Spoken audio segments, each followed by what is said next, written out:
আজকের এই সমাবেশে উপস্থিত রয়েছেন বাংলাদেশ জামায়াত ইসলামী ঢাকা 18 আসন জামায়াত ইসলামী কর্তৃক মনোনীত সংসদ সদস্য পদপ্রার্থী আমাদের সংগ্রামী নেতা জননেতা জনাব আশরাফুল হক।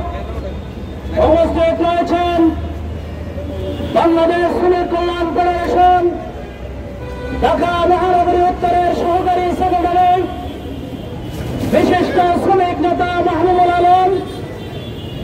উপস্থিত রয়েছেন বাংলাদেশ জামায়াত ইসলামী তুরাগ থানার সম্মানিত আমির 52 নং ওয়ার্ডের কমিশনার পদপ্রার্থী জনাব আবু বকর সিদ্দিক। সংগ্রামে উপস্থিতি সম্মানিত ঢাকাবাসী, আসসালামু আলাইকুম ওয়া রাহমাতুল্লাহ। আপনারা ইতিমধ্যে অবগত হয়েছেন বাংলাদেশ জামায়াত ইসলামী আগামী 19 জুলাই শরণার্থী উদ্ধারে এক জাতীয় সমাবেশের আয়োজন করেছে। সংগ্রামের সাথী বন্ধুগণ, এদেশের প্রেসিডেন্ট বিদায় দেওয়ার জন্য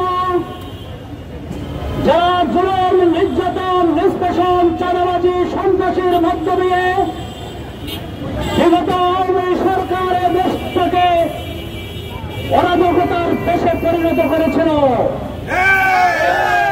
আওয়ামী সরকারের জুলুম নির্যাতনে অতিষ্ঠ হয়ে দেশবাসী, ছাত্র জনসমাজ, ছাত্র সমাজ, শ্রমিক সমাজ একত্রিত হয়ে গত 36 জুলাই আন্দোলন এবং সংগ্রামের মাধ্যমে এদেশের মানুষের মৌলিক স্বাধীনতা এবং প্রেসিডেন্টের বিদায় দিতে সক্ষম হয়েছে।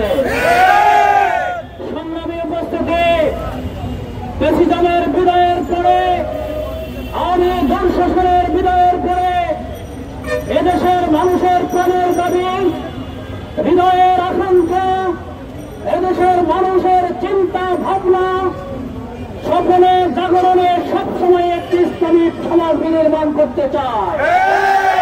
এদেশের মানুষ চায় এদেশে একটি ইনসাফপূর্ণ কোরআনী সমাজ বিনির্মাণ হোক। মানুষ মানুষের অধিকার ফিরে পাক, কোথাও চাঁদাবাজি চলবে না, কোথাও জুলুমতন্ত্র চলবে না, কোথাও নির্যাতন চলবে না। মানুষ তাদের অধিকার নিয়ে বেঁচে থাকবে, জীবন পরিচালনা করবে।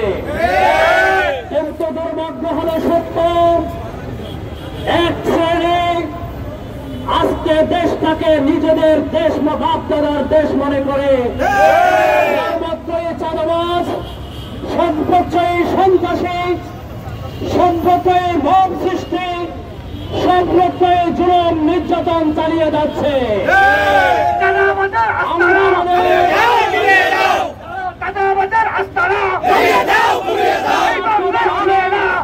সন্ত্রাসীর সাথে লিপ্ত রয়েছেন। আপনারা শুধুমাত্র আপনাদের ক্ষতি করছেন না, এদেশের ক্ষতি করেছেন, এদেশের মানুষের ক্ষতি করেছেন। সর্বোপরি আপনারা যে দলের সাথে সম্পৃক্ত সে দলের ক্ষতি করেছেন।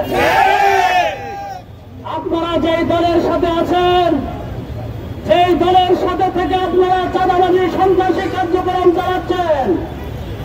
আপনাদেরকে আমরা সতর্ক করে দিতে চাই, আপনাদেরকে আমরা সাবধান করে দিতে চাই। জনগণের অধিকার নিয়ে বিন্দুমাত্র সিনেমেরি খেলার সুযোগ নেই। জনগণের অধিকার নিয়ে যদি সিনেমেরি খেলেন, জামায়াত ইসলামী গোটা জাতিকে সাথে নিয়ে চাঁদাবাজ, সন্ত্রাসের বিরুদ্ধে তোরবার আন্দোলন করে তুলবে।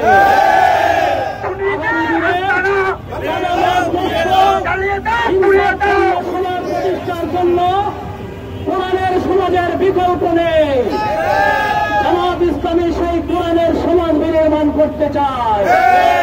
অতএব 19 জুলাইয়ের সমাবেশের মধ্য দিয়ে জনগণকে সাথে নিয়ে কোরআনের সমাজের বিনির্মাণের দিক নির্দেশনা আমাদের আমিরে জামাত দেবেন।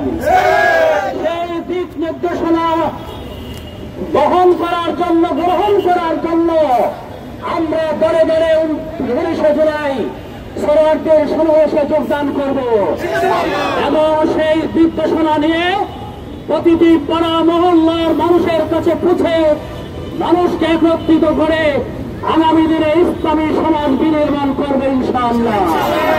রব্বুল আলামিন কোরআনের সমাজ, ইসলামের সমাজ বিনির্মাণে আমাদের প্রত্যেককে ভূমিকা রাখার তৌফিক দান করুন। আমিন। আসসালামু আলাইকুম ওয়া রাহমাতুল্লাহি ওয়া বারাকাতুহু।